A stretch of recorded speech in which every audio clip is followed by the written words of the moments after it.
Good morning সকলোলৈ। তো সদায়নো কি মেগী বইল কৰি খাই থাকিম, আজি অকণমান নতুন ষ্টাইলতে বনাই খালোঁ বাৰু। এয়া স্প্ৰিং অনিয়ন আৰু মেগীখিনি বইল কৰি লৈছোঁ। তাৰপিছত বইল হোৱাৰ পিছত এইখিনি বাকি ল'ম।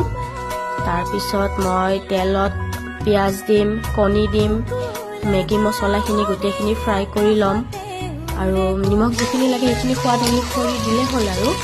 তাৰপিছত যিখিনি মোৰ বইল কৰি থোৱা মেগী থাকিব সেইখিনি মই ইয়াতে দি দিম। এইখিনি ফ্ৰাই হোৱাৰ পিছত এনেকৈ খাই যে খুব ভাল লাগে আৰু ঠাণ্ডাৰ বতৰ ন, বইল খাই ইমান সোৱাদো নালাগে। এনেকৈ ফ্ৰাই কৰি খালে মানে মুখৰ জুতিটোও বাঢ়ে আৰু খায়ো সোৱাদ লাগে। ইয়াত যদি আপুনি অকণমান চিকেনো দি দিয়ে নহয়, ইমান যে সোৱাদ লাগে খাই।